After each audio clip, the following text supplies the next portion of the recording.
மத்தேயு 9:27 இயேசு அவ்விடம் விட்டு போகையில் 2 குருடர் அவர் பின்னே சென்று, தாவீதின் குமாரனே, எங்களுக்கு இரங்கும் என்று கூப்பிட்டார்கள். அவர் வீட்டிற்கு வந்த பின்பு அந்த குருடர் அவரிடத்தில் வந்தார்கள். இயேசு அவர்களை நோக்கி, இதை செய்ய எனக்கு வல்லமை உண்டென்று விசுவாசிக்கிறீர்களா என்று கேட்டார். அதற்கு, ஆம், விசுவாசிக்கிறோம் ஆண்டவரே என்றார்கள். அப்பொழுது அவருடைய கண்களை அவர் தொட்டு, உங்கள் விசுவாசத்தின்படி உங்களுக்கு ஆக கடவது என்றார். 2 கண் தெரியாதவர்கள் இயேசுவிடத்தில் வந்த சம்பவம், அது ஒரு சுவிசேஷத்தில் ஒரு நபர் என்று காட்டப்பட்டிருக்கிறது. நான் லேகியோன் பிசாசு பிடித்தவர்கள் விஷயத்தில் சொன்னது போலதான், அதே காரணம்தான் இதற்கு. 2 பேர், எண்ணிக்கை 2 பேர். அதை ஒரு சுவிசேஷத்தில் அந்த ஒரு நபரை மட்டும் எடுத்து அவருடைய கதையை விவரமாக சொல்லியிருக்கிறார்கள். கேஸ் ஸ்டடி அப்படின்னு ஆங்கிலத்தில் சொல்வாங்க. எத்தனையோ பேர் இருப்பாங்க, ஆனால் ஒருத்தரை பற்றி மாத்திரம் ஆய்வு செய்வது, அந்த மாதிரி கேஸ் ஸ்டடி. அப்படிதான் ஒரு கண்ணு தெரியாதவர், ஒரு லேகியோன் பிசாசு பிடித்தவர் என்று ஒரு சுவிசேஷத்தில் எடுத்து கேஸ் ஸ்டடி பண்ணியிருக்காங்க. இங்கே 2 கண்ணு தெரியாதவர்கள், 2 பேரும், அது இயற்கை.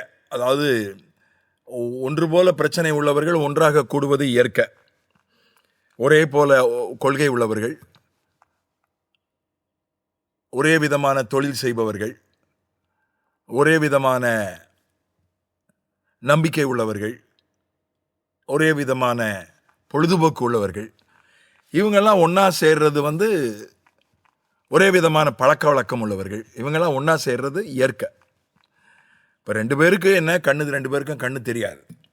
2 பேரும் ஒன்றாக சேர்ந்து கொண்டார்கள். 2 பேருமே இயேசுவை நோக்கி கூப்பிட்டார்கள். எனக்கும் கண்ணு தெரியல, உனக்கும் கண்ணு தெரியல, நம்ம 2 பேரும் ஒன்றா இருப்போம் அப்படின்றது பெரிய ஆச்சரியம் இல்லை. ஆனால் 2 பேருமே இயேசுவை நோக்கி கூப்பிட்டார்களே, அது ஆச்சரியம்தான். 2 பேருமே பெரும்பாலும் கணவன் மனைவி அப்படின்னு எடுத்துக்கிட்டா, கணவன் விசுவாசிப்பார், மனைவி விசுவாசிக்க மாட்டாங்க. இல்லை மனைவி விசுவாசிப்பாங்க, கணவன் விசுவாசிக்க மாட்டார். இப்படி தான் பல குடும்பங்களில் இருக்கு. 2 சகோதரர்கள் அல்லது 2 சகோதரிகள்னு எடுத்துக்கிட்டாலும் அப்படிதான். ஒருத்தன் விசுவாசிக்கிறத இன்னொருத்தன் விசுவாசிக்க மாட்டான். ஒருத்தர் வேற மாதிரி நம்புவார், இன்னொருத்தர் இன்னொரு மாதிரி நம்புவார். ஆனால் 2 பேருமே ஆண்டவரை நோக்கி கூப்பிட்டாங்க. அது ஒரு ஆச்சரியமான விஷயம். அதுக்கப்புறம் ஆண்டவர் அவங்க கிட்ட கேட்குறாரு, எனக்கு வல்லமை இருக்குன்னு நீங்கள் விசுவாசிக்கிறீங்களா? எனக்கு இறங்குங்க, எங்களுக்கு இறங்குங்க, நீங்கள் ஜெபம் பண்ணுறீங்க, ரைட்டு. எனக்கு வல்லமை இருக்கு உங்களை சுகமாக்க, உங்கள் கண்களை திறக்க எனக்கு வல்லமை இருக்குன்னு நீங்கள் நம்புறீங்களா, விசுவாசிக்கிறீங்களா? ஆமா ஆண்டவரே, விசுவாசிக்கிறோம் என்று சொன்னாங்க. 2 பேர் சேர்ந்து ஒரே காரியத்தை விசுவாசிப்பது என்பது கொஞ்சம் கஷ்டமான காரியம்தான். 2 பேர் சேர்ந்து ஜெபம் பண்ணுறதும் கஷ்டமான விஷயம். 2 பேர் சேர்ந்து ஜெபித்தார்கள். 2 பேர், அதுதான் விசுவாசத்தின் ஒருமைப்பாடு என்று வேதம் சொல்லுகிறது. எபேசியருடைய புஸ்தகத்தில் வாசிக்கிறோம். எபேசியர் 4:11, மேலும் நாம் அனைவரும் தேவனுடைய குமாரனை பற்றி விசுவாசத்திலும் அறிவிலும் ஒருமைப்பட்டவர்களாகி, நாம் அனைவரும் தேவனுடைய குமாரனை பற்றி விசுவாசத்திலும் அறிவிலும் ஒருமைப்பட்டவர்களாகி, நாம் அனைவரும் ஒருமைப்பட வேண்டும், ஒருமைப்பட்டவர்களாக வேண்டும். எதில்? அறிவில். ஆண்டவரை அறிகிற அறிவில். அப்புறம் அவரை விசுவாசிக்கிற விசுவாசத்தில் ஒருமைப்பட வேண்டும் என்று நம்ம எபேசியரில் படித்தோம். அதற்காகத்தான் 5 விதமான ஊழியக்காரர்களை கொடுத்திருக்கிறார். 5 விதமான ஊழியக்காரர்களுடைய பணிகளில், வேலைகளில் இதுவும் ஒன்று. தேவ ஜனங்களை அறிவில் ஒருமைப்படுத்துவது, விசுவாசத்தில் ஒருமைப்படுத்துவது. அவங்க 2 பேரும் விசுவாசித்தார்கள். 2 பேருமே பார்வை பெற்றுக்கொண்டார்கள். ஒருவர் பார்வை பெற்றார், இன்னொருவர் பார்வை பெறவில்லை. ஆனால் ஒருத்தருக்கு 2 கண்ணு தெரிஞ்சது, ஒருத்தருக்கு 1 கண்ணு தெரிஞ்சது. அப்படி அல்ல. 2 பேருமே பார்வையை பெற்றுக்கொண்டார்கள். 2 பேருமே விசுவாசித்தார்கள். 2 பேருமே ஜெபித்தார்கள்.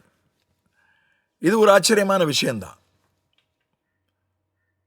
தனியாய் இருப்பது விட ஒண்டியாய் இருப்பது விட இருவர் கூடியிருப்பது நலம் என்று பிரசங்கியில படிக்கிறோம். ஒருவர் விழுந்து விடும்போது இன்னொருவர் தூக்கி விடுவார். குளிராய் இருந்தால் ஒருவருக்கொருவர் அனலாயிருப்பார். இப்படியெல்லாம் அங்க சொல்லப்பட்டிருக்கிறது. அதனால இந்த ஒருமனப்பாடு, இந்த ஐக்கியம், இந்த சகோதர சிநேகம் அற்புதத்தை பெறுவதற்கும் மிகவும் அவசியம்.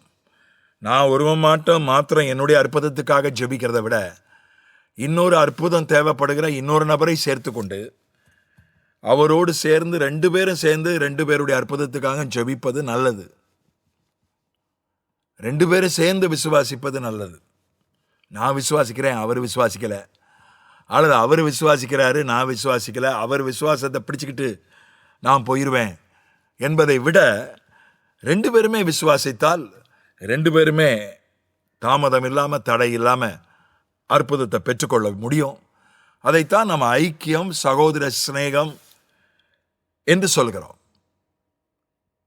ஆகவே ஐக்கியத்திலும் சகோதர சிநேகத்திலும் ஒரு மனதிலும் ஒருமன பாட்டிலும் ஒருமை பாட்டிலும் கர்த்தர் நம்மை பலப்படுத்துவாராக, வளரச் செய்வாராக.